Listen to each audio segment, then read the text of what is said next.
ఆంధ్ర ఊటీ న్యూస్కి స్వాగతం.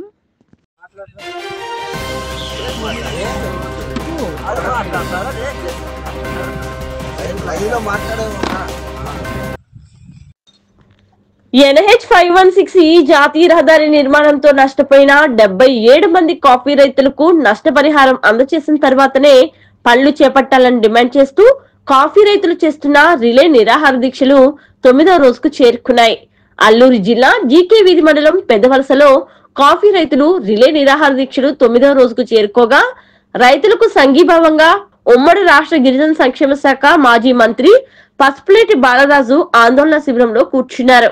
ఈ సందర్భంగా మాజీ మంత్రి పసుపులేటి బాలరాజు మాట్లాడుతూ కాఫీ రైతులకు న్యాయం జరిగే వరకు అండగా ఉంటారన్నారు.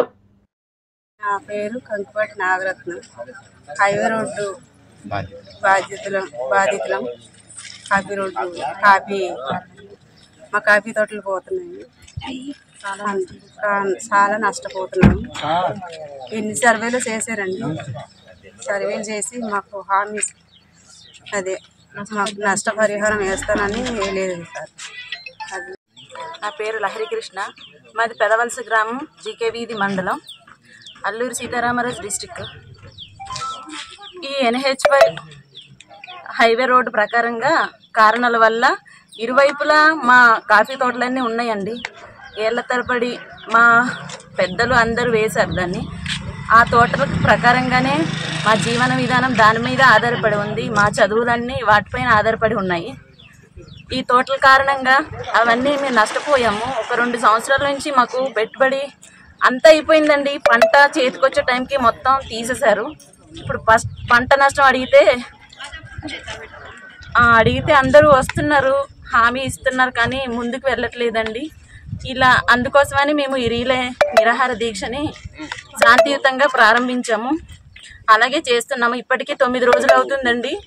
కానీ అందరూ వస్తున్నారు, హామీ ఇస్తున్నారు, కానీ ఎవరు ముగింపు అనేది ఇంకా చెయ్యట్లేదండి. కానీ ఇంకా చాలా పనులు ఉన్నాయి. దీనికోసం ఆధారపడిపోయి అలా ఉండిపోతున్నాము, ఆగిపోతున్నాము. ఏం చేయాలో అర్థం కావట్లేదు సార్. దయచేసి పెద్దలందరూ మాకు ఈ న్యాయం చెయ్యాలని శాంతియుతంగా అందరికీ మనవి చేస్తున్నాము.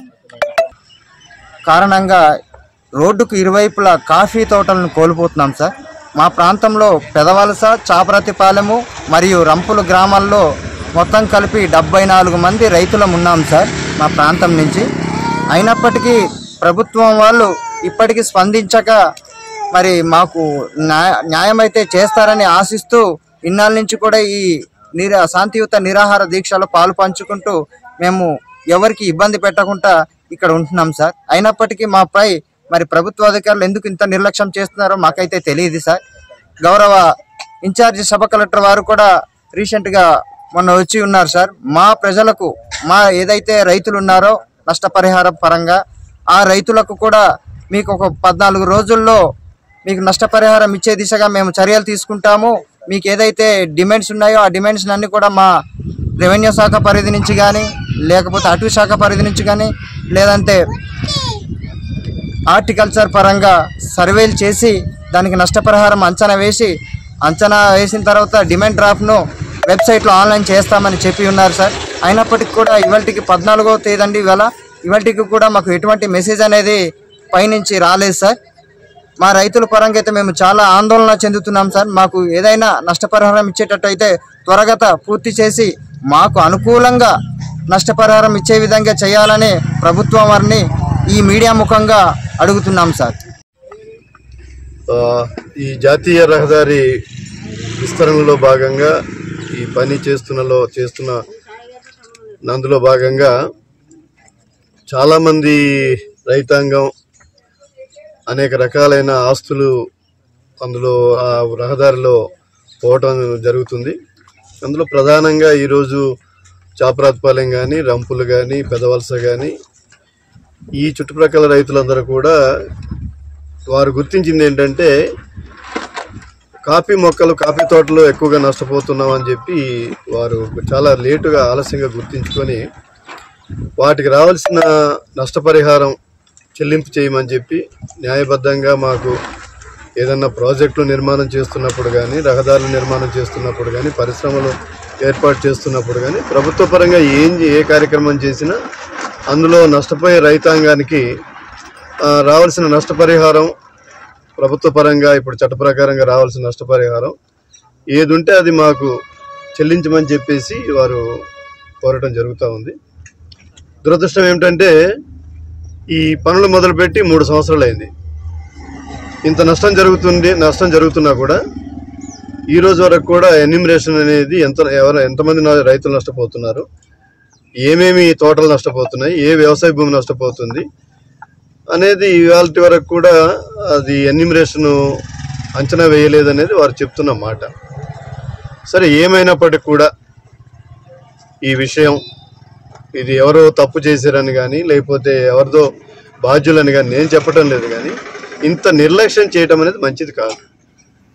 అంటే ఏం చేసినా సాగిపోద్ది, జరిగిపోద్ది, ఎవరు ఏమి మాట్లాడరులే అనే ఒక పద్ధతిలో ఇటువంటి కార్యక్రమాలు జరగడం అనేది మంచిది కాదు. అనేక మంది అధికారులందరికీ కూడా అధికార యంత్రాంగానికి మేము తెలియజేస్తూనే ఉన్నాం, మా దగ్గర అన్ని కాగితాలు ఉన్నాయి అని చెప్పి రైతాంగం అంతా కూడా చెప్తున్నారు. ప్రధాన ఉద్దేశం వీరందరినీ కలవడానికి, వీరందరితో సంఘీభావం చెప్పడానికి, వారితో కలిసి ఈ కార్యక్రమం ముందుకు నడవడానికి నేను ఎందుకు సిద్ధపడ్డానంటే ఇప్పటికైనా కూడా నా ద్వారా అయినా ఈ జరుగుతున్న విషయాన్ని ఎక్కడ తెలియాలో అక్కడ తెలుస్తుంది అనేది ఒక నా ఆశ. ఏదో ప్రభుత్వాన్ని విమర్శించాలని లేకపోతే ఎవరో ఇందులో నష్టం చేస్తున్నారనేది కాదు. వారికి రావాల్సిన న్యాయపరంగా రావాల్సిన నష్టపరిహారం చెల్లింపులో ఇంత నిర్లక్ష్యం తాగదు, మంచిది కాదు. ఇది అన్ని చోట్ల కూడా ఉంది.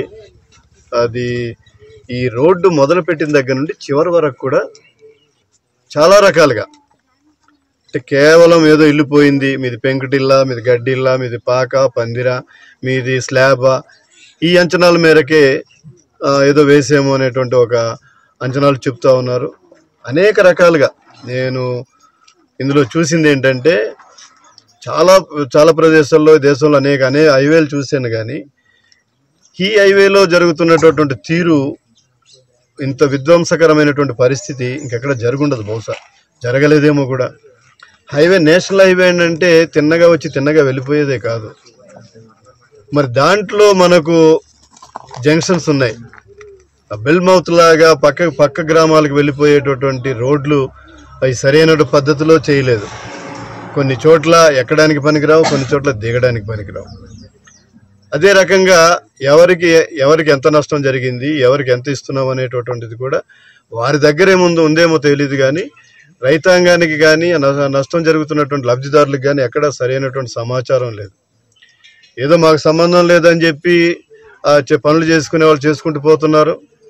ఇది స్టేట్ హైవే కాదు, నేషనల్ హైవే అని చెప్పేసి ఏమో స్టేట్ RNB వాళ్ళు తప్పించుకుంటున్నారు. మా పరిధిలోదే లేదని చెప్పేసి మండల పరిధిలో ఉన్న వాళ్ళు అధికారులు, మండల పరిధి అధికారులు వారు తప్పించుకుంటున్నారు. ఇట్లా నేషనల్ హైవేకి సంబంధించిందంటే ఆ నేషనల్ హైవే చింతపల్లిలో కానీ పాడేరులో కానీ అందుబాటులో మండల స్థాయిలో అధికారులు అందుబాటులో లేరు, లేకపోతే డివిజన్ స్థాయిలో అధికారులు అందుబాటులో లేరు. రెవెన్యూ యంత్రాంగం కూడా కేవలం కొద్దిమంది ఉన్నతాధికారులకు అందుబాటులో ఉంటే వారేదో వస్తున్నారు, ఉన్నతాధికారి వచ్చారు కదా అని చెప్పేసి నష్టపోయిన రైతులందరూ కూడా మరి వారు గౌరవంగా అడగలేని స్థితిలో వారు ఉన్నారు. అడిగినా కూడా ఏదో మరి రేపు వస్తారులే అని చెప్పి అప్పుడు దాటవేసే ధోరణిలో వారు ఉండటం వల్ల ఈ పరిస్థితులను కూడా వచ్చాయి. ఈ రైతాంగం నష్టపోయి వీరు సర్వం కోల్పోయిన వారు అయ్యుండి మాకు రావాల్సిన మాకు జరగాల్సిన న్యాయం జరపమని చెప్పడానికి ఈ రకంగా రోడ్డు ఎక్కి పాపం వర్షం అయినా చలి అయినా ఎండ అయినా ఇలాంటి పరిస్థితుల్లో ఇక్కడ ఈ స్థితికి రావడం అనేది బాధాకరమైన విషయం. తక్షణమే వారు ఏవైతే మరి డిమాండ్ చేస్తున్నారో, వీరు కోరే కోరికలు కానీ లేకపోతే చేయకూడనివి కానీ లేదు జరగకూడనివి కావు, ఇవన్నీ న్యాయబద్ధంగా చట్ట ప్రకారంగా భూసేకరణ చట్టం 2013 ప్రకారంగా ఏమేమి రావాలి, ఆ భూసేకరణలో ఏమేమి ప్రభుత్వం నుంచి రావాలనేవి వారు కోరుతున్నారు. ఆ ప్రకారంగా వారికి నష్టపరిహారం చెల్లిస్తే ఎవరికి ఏమీ ఇబ్బంది ఉండదు, తప్పకుండా చెల్లించాలని చెప్పేసి ఈ సందర్భంగా కోరుతా ఉన్నాం.